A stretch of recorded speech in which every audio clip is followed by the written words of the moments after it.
నమస్కారం. నా పేరు దీప్తి. మీరు చూస్తున్నారు అమ్మ చిట్కాలు దీప్తిశ్రీ. పిల్లలకి ఎక్కువ శాతం ప్రోటీన్, ఫైబర్, ఐరన్ అందాలి అంటే ఈ రెసిపీని పెట్టండి. తక్కువ సమయంలో ఎక్కువ పోషకాలు ఉన్న ఆహారం పిల్లలకి అందించిన వాళ్ళవుతారు. పిల్లల్ని హెల్తీ వేలో బరువును పెంచే మంచి రెసిపీ ఇది. నేను సంవత్సరం పైబడిన పిల్లల కోసం ప్రిపేర్ చేశాను. మధ్యాహ్నం సమయంలో పిల్లలకి ఈ రెసిపీని పెట్టండి. నా నుండి పిల్లలకి పెట్టే మంచి మంచి రెసిపీస్ వీడియోస్ కావాలి అంటే ఈ వీడియోని లైక్ చేయండి. ఎక్కువ లైక్స్ వస్తే నేను మరికొన్ని మంచి బేబీ ఫుడ్ వీడియోస్ అయితే పోస్ట్ చేస్తాను. మొదటిసారి ఛానల్‌ని చూస్తున్నా ఇంకా సబ్స్క్రైబ్ చేసుకోకపోయినా దయచేసి ఛానల్‌ని సబ్స్క్రైబ్ చేసుకొని పక్కన ఉన్న గంట సింబల్‌ని నొక్కి ఆల్ అనే ఆప్షన్ సెలెక్ట్ చేసుకోగలరు అని మనవి.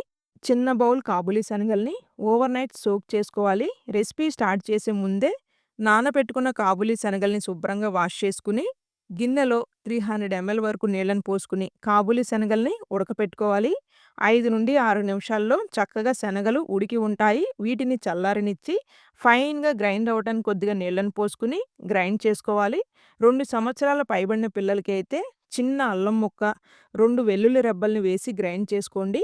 ఇప్పుడు ప్రెషర్ కుక్కర్‌లో 1 టేబుల్ స్పూన్ నెయ్యి గట్టిగా వేసి, జీరాని చిటపటలాడనిచ్చి, 2 వెల్లుల్లి రెబ్బలు దంచినవి కూడా వేసి, గ్రైండ్ చేసుకున్న ప్యూరీని పచ్చి వాసన పోయేంత వరకు వేపుకోవాలి. ఇలా పచ్చి వాసన పోయింది అని అనిపించినప్పుడు చిటికెడు పసుపు, 2 టేబుల్ స్పూన్స్ శుభ్రంగా కడిగిన బియ్యాన్ని వేసి 300 ఎంఎల్ వరకు నీళ్ళని పోసుకొని మొత్తం కలిసేలాగా కలుపుకొని 5 విజిల్స్ వచ్చేంత వరకు కుక్ చేసుకోవాలి. 5 విజిల్స్ వచ్చినాక ప్రెషర్ మొత్తం పోనిచ్చి చిటికెడు ఉప్పు, పెప్పర్ పౌడర్‌ని కూడా లైట్‌గా వేసి మొత్తం కలుపుకొని చల్లారినాక మీ చిన్నారులకైతే పెట్టండి. ఈ వీడియో మీ అందరికి ఉపయోగపడుతుంది అని అయితే ఆశిస్తున్నాను. వీడియో నచ్చినట్లయితే please do like, share and subscribe.